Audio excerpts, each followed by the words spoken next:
Up there, he's going to be talking on funding constraints, market liquidity, and financial crisis, lessons from an historical experiment. Join me in welcoming Professor Hughson. Well, thanks for coming. I'm sorry you had to give up lunch for this. We probably could have scheduled it at a more convenient time when food wasn't happening. This is joint work with Asaf Bernstein, who used to be a student at Harvey Mudd. And this is my experiment now since coming here. I figured my wife shamed me, and she said, "Why can't you do research with undergraduates?" I said, "Well, you know, there's a lot of discipline. You have to learn a lot of stuff before the undergrads can actually do research in finance." And I realized that that was just basically wrong, and that actually there wasn't that much, and that we taught people plenty, and in fact, you could do plenty of research with undergraduates, especially when the undergraduates, in the case of SOP, were smarter than we were. So that was very nice. And also Mark Weismeyer, who is a colleague at CMC, is also working on this paper.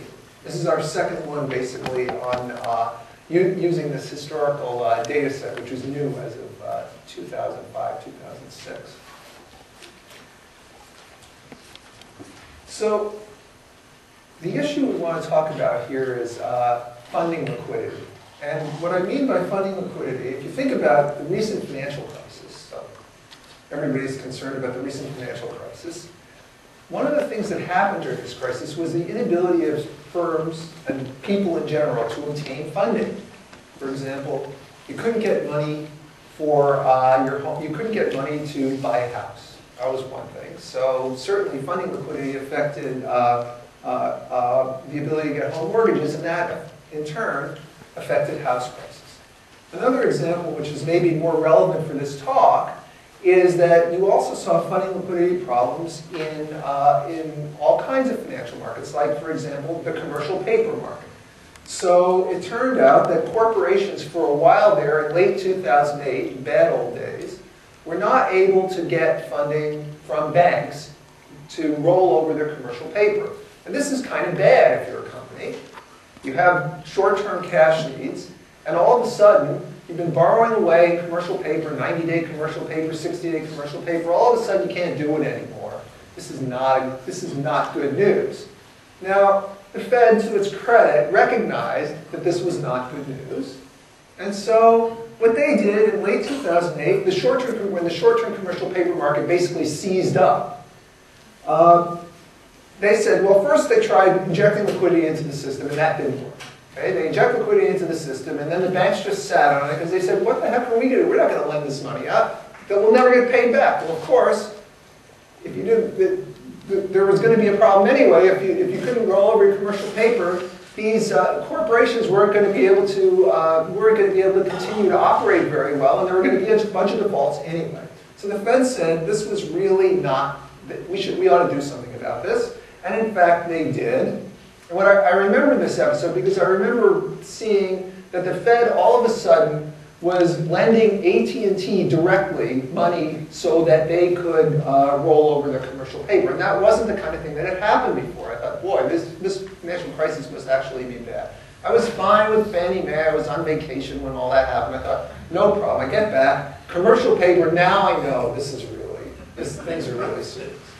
Okay, so they started buying in late October of 2008 this 90-day unsecured commercial paper directly from issuers, and I guess the rate was like 1.88%. And in a couple of days, it jumped up.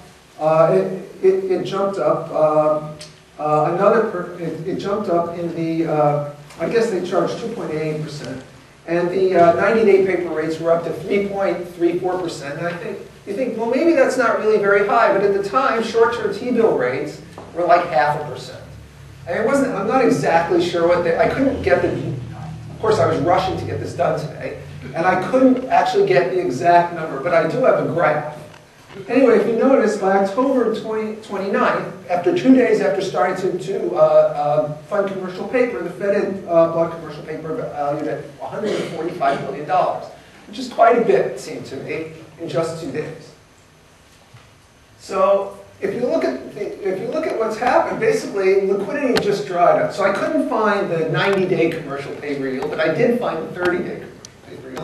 you can see this little point here, where here's October. Now, of course, this is really bad. Some of these companies are not really very creditworthy, but some of these other ones are. And if you look at the difference between the T-bill rate and the commercial paper rate, it's a lot bigger during that period. There's definitely some kind of liquidity crisis right then.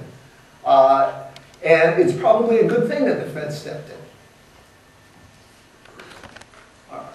So what's the problem?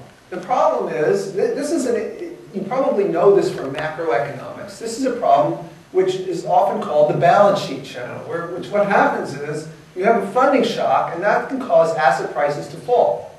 And it can fall because people can't finance continued operations, and that's bad news. And therefore, therefore asset values fall. That's called the balance sheet channel. And that's Bernanke and Gertler have a paper on this, but I think it was probably understood before that, because anything that has anybody's name on it, that means it was invented by somebody else. That's kind of the rule.